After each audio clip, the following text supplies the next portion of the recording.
আজ সকলকে জানাই শুভ রামনবমীর শুভেচ্ছা। আশা করি তোমরা সকলে খুব ভালো আছো, আমরাও কিন্তু ভালো আছি। আর আজ দেখো, যেহেতু রামনবমী, আমি কিন্তু সকাল সকাল স্নান করে নিয়ে কাজে লেগে পড়েছি। বাবানও ঘুম থেকে উঠে গেছে, রামনবমীর দিন, তাই বিছানায় একটা সুন্দর নতুন চাদর পেতেছি। নতুন যদিও নয়, বাড়িতে ছিল, সেটাই পেতে দিয়েছি। আর কি রান্না করব ভাবতে ভাবতেই আজকে ঝিঙে আর পেঁয়াজ একসাথে দিয়ে পোস্ত করব। আর একটু মাছের ঝোল বানাবো বলে মশলাটা প্রথমে জিরেটা আর ধনেটা আমি কিন্তু ভালো করে ভেজে নিয়েছি। আর জানো, মাছের ঝোল করার সময় যদি জিরেটা আর ধনেটা ভেজে নিয়ে যদি মশলাটা করা হয় না, খেতে কিন্তু খুব ভালো লাগে। আর সাথে যদি গোলমরিচের গুঁড়োটাও ভেজে নেওয়া যায়। তো আমি গোলমরিচের গুঁড়োটা আর ভাজিনি, ওটা নামাবার আগে ছড়িয়ে দিয়েছিলাম।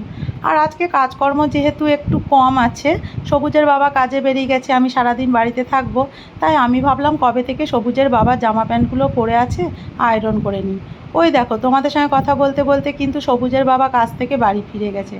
এত গরম পড়েছে যে তোমাদের কি বলবো, রোদে খেটে মানুষটা এলো, কি বলবো, নাজেহাল অবস্থা।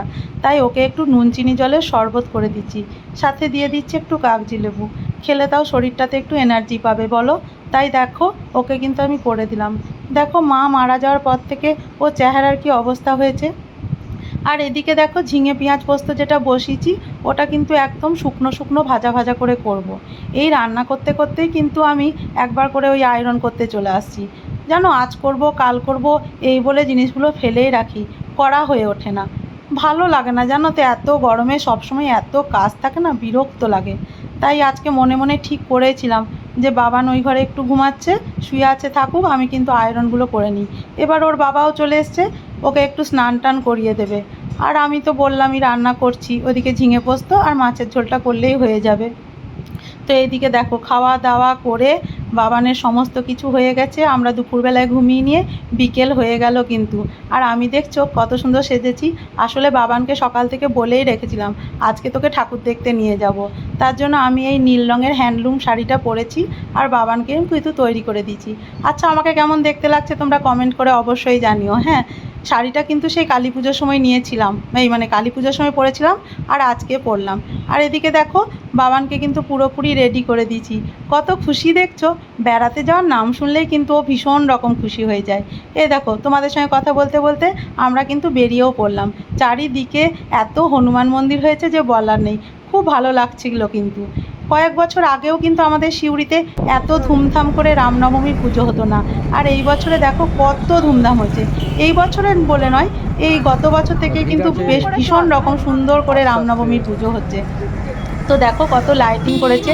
এটা আমাদের সিউড়ির চৈতালি সিনেমা হল, অর্থাৎ পুরনো বাস স্ট্যান্ডের কাছে। এইখানে যে বজরংবলী মন্দিরটা আছে না, ভীষণ সুন্দর।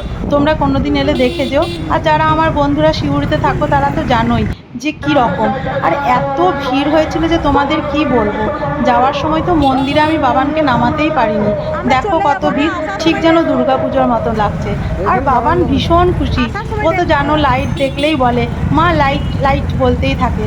তো আমরা বললাম যে বাবান যখন নামবো নামবো করছিল, বললাম এখন নয়, চলো আমরা আসার সময় দেখা করব, তার আগে আমরা বাসন্তী ঠাকুরটা দেখে আসি।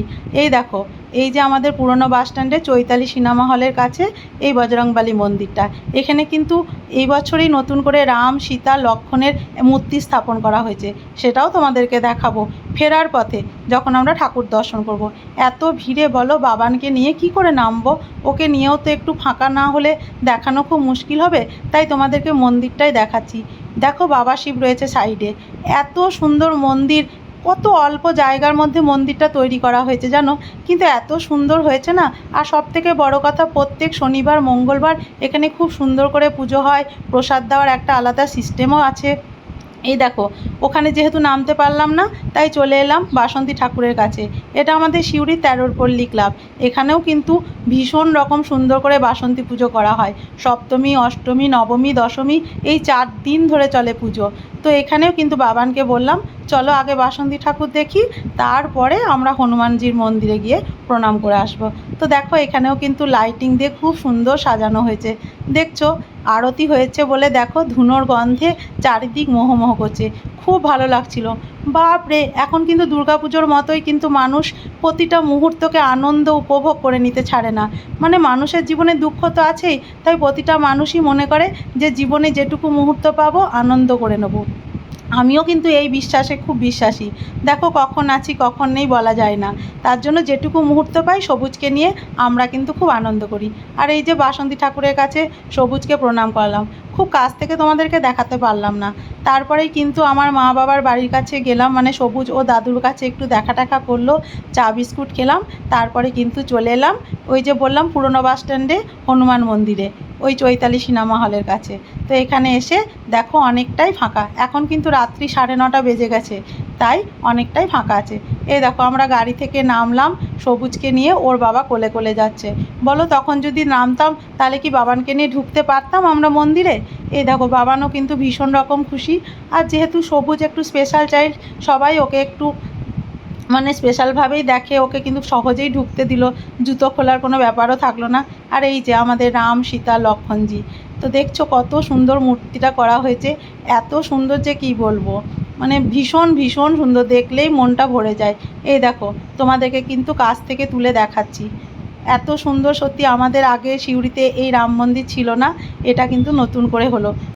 তো এই দেখো বন্ধুরা, বাবানকে কিন্তু আজকে ওই রামনবমীর জন্য ঠাকুর দেখিয়ে নিয়ে এলাম, বাসন্তী ঠাকুরও দেখিয়ে নিয়ে এলাম। সকাল থেকে ওকে নিয়ে যাব করে রেখেছিলাম আজকে।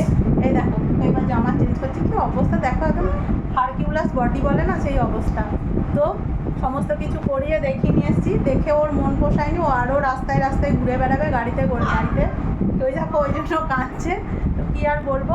তো ঠিক আছে, যদি ভিডিও ভালো লাগে তাহলে অবশ্যই একটা লাইক কমেন্ট আর শেয়ার করে দেবে। আর চ্যানেলের প্রথম দর্শক হলে অবশ্যই সাবস্ক্রাইব করে দিয়ে সবুজ মমস চ্যানেলের পাশে থাকবে। তো চলো ওকে একটু ভুলাই, খুবই রাগ হয়ে গেছে ওই দেখো। আর দেখছো বডিটা দেখলে সত্যি মনটা না খারাপ হয়ে যায় ভীষণ পরিমাণে। তো আজকের মতো সকলকে গুড নাইট, শুভরাত্রি। আর সকলে মন খুলে হাসতে থাকো, আনন্দ করতে থাকো।